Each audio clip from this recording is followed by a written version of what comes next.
Friday, June 22nd, 2012, 8 p.m. When Francis started opening the book, his thumb caught on the tooth-like barbs, breaking the skin.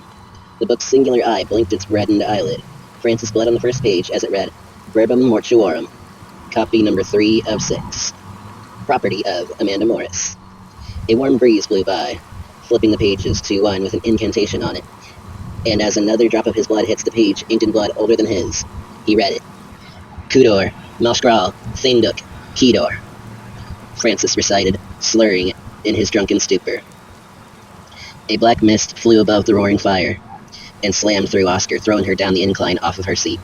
"What the fuck?" Drake exclaimed, dropping the box that he was still holding, jumping over the log that him and Oscar were on, running after her.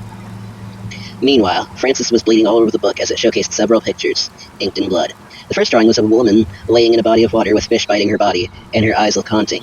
The second drawing was of a man with elongated fingertips and black bulbs for eyes. The third was of a woman with knives stabbed through her head from different directions. The fourth drawing was of a woman with worms in her mouth. The fifth drawing was of a very tall man, covered in rats, with his ears cut off and his facial orifices sewn shut, tendrils coming out of him, and the eyes void of pupils. The sixth was of a man with skin on fire. The last drawing that the book showed was of a pack of dogs, hellhounds, with varying haunting eyes and terrifying smiles and disfigurements about them. As Drake followed his stumbling girlfriend, Oscar, he could see that it was almost like the ground, plants and such, were moving in ways to cause her harm. She hit trees, rocks, dips in the ground, flying down like some sort of horrific cosmic woodland pinball game was being played, and she was the shiny silver ball getting her shit rocked. The scenery was swiftly causing Oscar to lose Drake while breaking several bones until her skin suddenly felt rock-hard and wet. Water. She landed hard into the lake. The water bubbled around Oscar as she submerged completely. She scrambled as she was drowning. Her face breached the surface, and she spat out water. She gasped for air and sunk down again.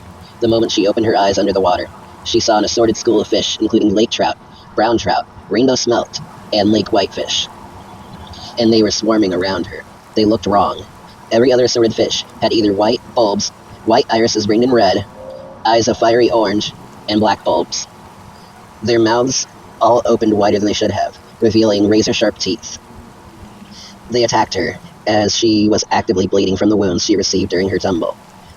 Her skin, clothes, and hair were getting dozens of fish mouths biting hard. Drake was too late as Oscar's body suddenly breached the lake's surface, just like one side of every fish's body. She was face down when he finally got there, floating on the water, dead center and not moving. He panicked and dove into the water, grabbing her and trying his best to swim back to shore.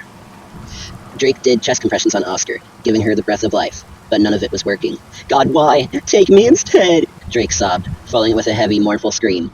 After collecting himself, he picked up Oscar's corpse and carried her back uphill. Halfway up the incline, Drake was no longer alone.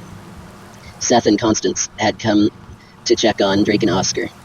They had hurried when they heard Drake scream. "Oh my God, Drake, is she?" Constance asked, half covering her mouth as she gazed at Oscar's limp body in Drake's arms.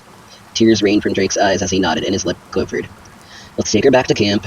We'll drive her up to the hospital, and we'll see if it's early enough to revive her," Seth said, eyes watering as he put a comforting hand on Drake's back.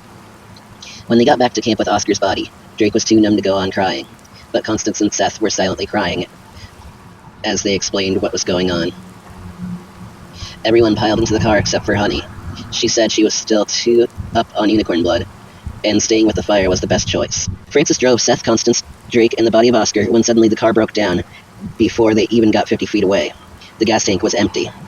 Suddenly, Oscar's eyes opened, and they were looking right at Seth. "Uh-oh," Francis said, looking at the gas gauge.